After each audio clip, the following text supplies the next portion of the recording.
안녕하십니까. 지금 이제 그 민주당이요. 오늘 이제 26호, 27호 인재로 두 명을 이제 영입했습니다. 뭐 그 전에 26호, 27호인데 25호까지 누가 들어왔는지 아무도 기억이 안 나요. 실제 전부 뭐 덮보잡이라고 인재라고 들어왔는데 아무도 기억이 안 나는데 제가 이제 법조인이다 보니까 26호하고 27호는 이제 잘 아는 분들입니다.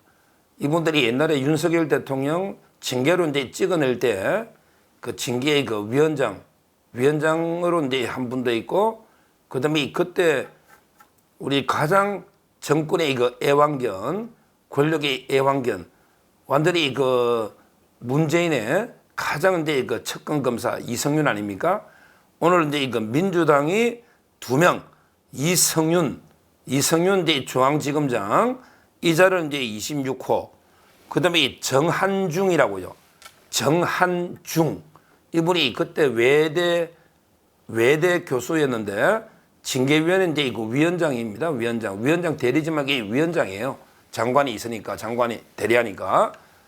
이 두 명을 이제 영입한 거예요.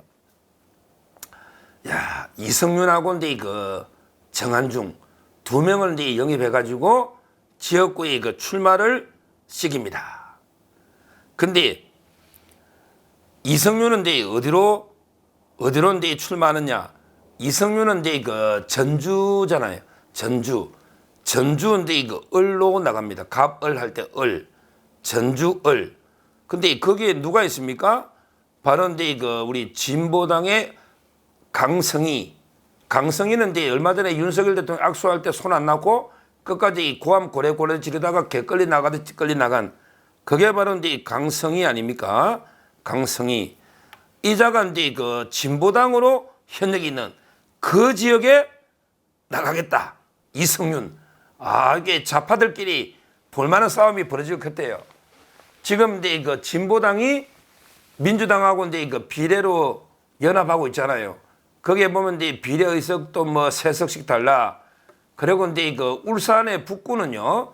울산 북구는 이제 그냥 우리 진보당 후보 달라. 민주당이 재선 의원이 있잖아요. 이상은 의원인가? 거기 빼고 울산 북구는 그냥 주는 거예요. 근데 나머지 지역은 경선한다고 돼 있거든요. 진보당하고 이제 민주당이 울산 북구 빼고는 경선한다. 이렇게 돼 있습니다. 그러니까 이제 이성윤하고 그다음에 강성희가 피 터지는 이제 전주을에서 경선이 이제 벌어지는, 야, 좌파들끼리 치열한 싸움이 벌어지지 않을까. 이성윤. 이런 이제 생각이 들고요. 근데 저는 이 이성윤이를 보면서 참 이게 이자가 경희대학교 나왔잖아요. 문재인의 후배인데.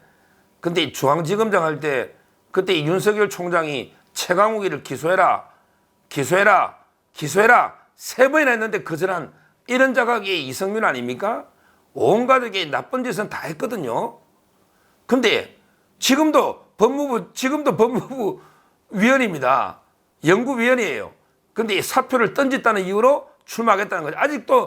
아직도 이게 공무원 신부입니다. 신부는. 이것도 이게 문제인데, 문제는 이제 이성윤이가 이제 조국이 따라 계속 다녔거든요. 야, 이거 보면 역시 이게 어리없는 놈은 달라요. 조국이 따라 계속 다녔잖아. 그거 다 아시잖아. 조국 기념 책 출판할 때 이성윤이가 현직 검사한테 가가지고 막 조국이 띄우고 탄압받는 뭐 이런 식으로 이래가지고 징계된 거 아닙니까? 그러면 이게 어떻게 돼요? 조국 신당으로 조국이하고 같이 운명을 같이 하는 게 맞죠, 원래는. 조국이 법무장관이고 중앙지검장하고 이제 검찰국장 다 했잖아요. 근데 민주당으로 가지 않습니까? 조국 당으로 안 가는 거죠. 역시 이게 배지가 중요하다, 의리보다는. 아니, 조국 당으로 가봤자 내가 여기 2번 줄 리는 없잖아. 그렇잖아요. 1번이 뭐 누가 여성 주면 2번이 조국이 하겠지. 누가 하든. 근데 많이 줘봤자 4번이고 저람에게 6번 뭐 어떻게 될지 모르잖아요. 그러니까 근데 조국이는 비전이 없다. 가봤자 배지가 어렵다. 이러니까 이게 차라리 민주당에 입당하자. 민주당에 가면 전라도에 경선의 기회를 주는데, 아니 진보당보다야 민주당이 세지 않냐. 진보당 강성희는 저번에 민주당에서 후보 안 내가지고 그래서 이제 강성희는 그 전문가 아닙니까? 근데 이성윤이가 거기에 나가면 이제 그 강성희 정도는 가볍게 이기겠지. 뭐 그렇게 볼 수 있죠. 민주당이니까. 그러면 이게 그냥 전라도니까 그 전문가 아닙니까? 야, 역시 이게 배지 앞에는 의리도 없습니다. 이성윤이가 그대로 이게 배지 달기 위해서 민주당으로 들어오고 이재명이 그걸 알고 실제 이재명이하고 조국이는 원수입니다. 지금 이제 개딸들하고 조국의 그 족바들 있잖아요. 하고 이게 내전 상태입니다. 개딸들이 조국이를 엄청나게 요구합니다. 왜? 비례대표 우리가 물 거 너가 다 뺏어가니까. 조국 신당이 비례해서 막 개신당도 앞지르잖아요. 이준석이 개신당보다 조국이 당이 더 비례가 높게 나오는 여론조사가 대부분입니다. 그러니까 이제 민주당의 비례를 뺏어가니까 조국이가. 따라서 이제 개딸들이 지금 조국이 공격하고 난리인데 조국하고 이제 이재명이는 물과 기름이라 봐야죠. 그러니까 이제 그 이재명이가 이성윤을 이제 꼬시겠지. 전주에 공천 줄 테니 전주 어래. 그러면 이게 배지 확실히 단다. 조국이 옆에 있어봤자 배지 달기 어렵다. 이래서 이게 꼬시지 않겠습니까? 그러니까 이제 그 이성윤이가 조국을 배신하고 저는 이제 그 민주당에 오늘 입당한 게 아닌가 이렇게 그 보입니다. 그러니까 이제 그 결국은 배지는 달 것 같아요. 뭐 강성희보다 둘 다 국회 오면 안 될 놈들이죠. 강성희도 이게 감이 아니고 뭐 이성윤도 감이 아닌데 이게 어떡합니까? 둘 중에 한 명은 이기면 이게 되니 참 이게 답답해요. 우리 국민의힘이 호남까지 전주월까지 이게 석권할 수는 없으니까 앞으로 이게 이성윤이가 만약에 국회 들어오면 참 이게 꼴볼 진짜 개판 칠 겁니다. 바로 이제 제2의 최강욱이 안 되겠습니까? 최강욱이는 이제 그 앞으로 이게 한 10년 가까이 못 놀 겁니다. 근데 그 이성윤이가 대신 국회 들어오면 처럼에처럼 이게 개판 친다. 앞으로 이게 국회가 상당히 걱정이 됩니다. 그리고 이제 두 번째 그 정하중 이 자는 이제 그 이성윤보다는 이게 인지도는 낮지만 그래도 이게 좌파에서는 나름대로 유명한 폴리페서죠. 정한중 이 자는 이제 그 1961년생인데요. 전라도 이제 광양 출신입니다. 전라도 이제 광양 출신이에요. 그리고 이제 사법고시는 붙었어요. 이성윤이가 23기, 그 다음에 정한중이는 24기, 1년 차이죠.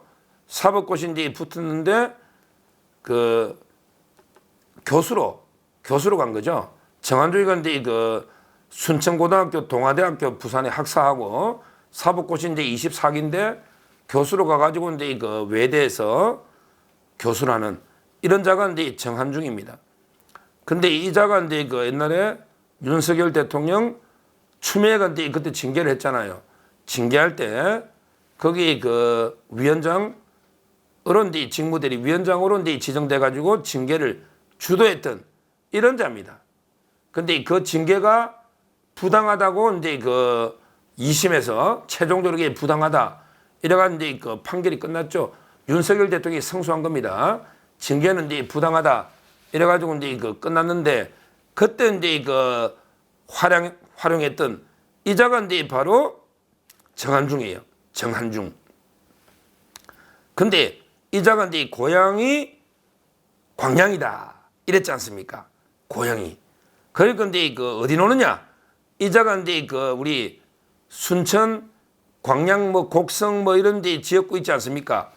거기에 그 출마한다. 이렇게 돼 있습니다. 야, 순천, 광양 그 지역에 이제 그 출마하는 거예요. 곡성. 근데 거기 누가 있습니까? 거기에 아마 갑을이 있는 모양인데 거기에 바로 이제 우리 존경하는 이정현 이분이 고향인데 그 곡성인가? 아마 이제 고향이 그럴 겁니다. 순천, 광양, 곡성, 구례 여기 갑을이 있는데 이 지역에 정한중이가 논다. 영입 민재니까 놀 가능성이 많죠. 여기 바로 이제 이정현 우리 옛날에 박근혜 대통령 탄핵 때 그때 당대표도 하고 정말 이제 우리 말단 당뇨로부터 거의 뭐 열 몇 계단 올라가지고 당대표까지 오른 그리고 이제 그 힘든 흠디 호남에서 이제 그 배지를 아마 두 번인가 뭐 이게 그 기적을 이루었던 이런 분 아닙니까? 이정현. 아마 그 고향에서 지금 이게 표밭을 엄청나게 갈고 있는 거예요. 이분 인터뷰를 제가 봤더니 이제 절박하게 일하고 싶다. 당신이 왜 출마했느냐? 이랬더니 이정현 대표가 이 인터뷰가 제가 자료를 이렇게 가져왔거든요. 이정현 대표. 아마 이제 전남에서 이제 그 3선에 도전하는 거죠. 아마 지역은 한번 했을 거예요. 비례도 했으니까.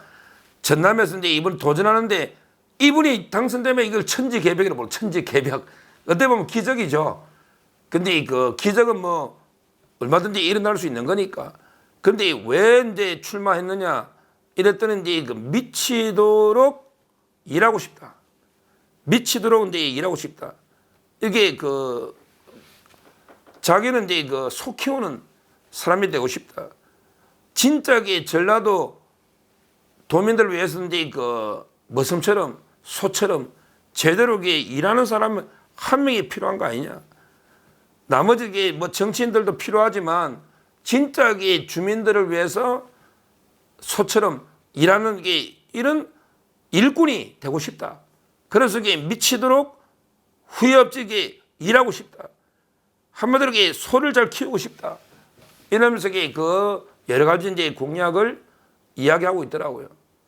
제가 이제 한 번은 이정현 대표의 그 거위의 꿈부터 이제 그 스토리를 한번 소개해야 되겠다. 이정현 대표는 저하고 이제 고성국 박사하고 3인 공저로 이제 우리 자유우파 승리의 길 책도 같이 저하고 썼고요. 저하고 이제 그 유튜브에서 방송도 하고요. 개인적으로 이제 아주 절친한 이런 데 제가 존경하는 정치인입니다. 진짜 이제 순수하게 그 어려운 호남에서 기적을 한번 일궈냈지 않습니까? 그리고 이제 당대표까지 올랐던 이런 데 그때 단식할 때 그 모습도 기억나죠? 이런 데 분입니다. 이분이 고향을 위해서 진짜 처절하게 열심히 운동을 하고 있습니다. 한 번에 소개되어 있다고 생각했는데 오늘 마침 정한중 이런 게 폴리패스 중에 폴리패스 진짜 학자라고 하기 부끄러운 코카가시아는 완전히 권력에 빌붙어가지고 윤석열 징계하는데 그 위원장한 정한중 이 자각이 마침 민주당이 영입이 돼가지고 그 지역에 논다 하니 이번에 그 정한중이만 때려잡으면 안 되겠습니까? 저는 충분히 뭐 언제 영입해가지고 정한중이가 그 고향을 위해 한 게 뭐 있겠습니까? 서울에서 이제 교수했으면 한 게 없죠. 근데 이정현 대표는 밑바닥부터 몇십 년 동안 진정성 있게 얼마나 고향을 위해 고생했습니까? 저는 호남이라도 저희가 포기해서는 안 된다. 끝까지 최선을 다해야 된다. 호남에서도 승리, 기적이 일어날 수 있다. 이렇게 저는 봅니다. 이번에 마침 이성윤하고 이제 딱 정한중이가 영입 이제 들어오다 보니까 한 명은 이제 강성이 저끼리 싸우라 이거지. 강성이는 뭐 누구 하든지 둘이 그 싸움도 볼만은 합니다. 어차피 둘 다 까면 안 되지만 뭐 저끼리 개싸움 하듯이 지능 싸움 하겠죠. 근데 제가 드리고 싶은 말씀은 정한중이가 이 폴리패스 이자가 영입돼 가지고 그 지역의 순천광양에 논다 하니 거기에 마침 우리 이정현 대표가 호남에서는 가장 가능성이 있는 이정현 대표가 열심히 표밭을 갈고 있으니 우리 이정현 대표 한번 격려해주고 호남도 친구 많습니다. 호남이라고 게 보통 사람 지역 감정이 있는 게 아니에요. 호남에 친구 있는 분들 저는 이게 시청자님들 중에도 많다고 봅니다. 또 순천광양은 외지인도 많아요. 우리 일하러 간 사람 많습니다. 그 순천광양은 외지인이 많아요. 공장이 있기 때문에 거기에 우리 전화하셔가지고 이정현 대표 꿈을 한번 이루도록 다시 한번 힘을 한번 모아주십시다. 이정현 대표 얼마나 그 척박한 험지에 홀로 고생하고 있습니까? 우리 마음을 모아서 힘을 모아서 반드시 이정현 대표 당선시키고 그다음에 정한중이 이 윤석열 대통령을 짓밟는데 앞장서 추미애 앞잡이 문재인 앞잡이 이 정한중을 반드시 심판해야 된다. 이렇게 말씀을 드립니다. 감사합니다.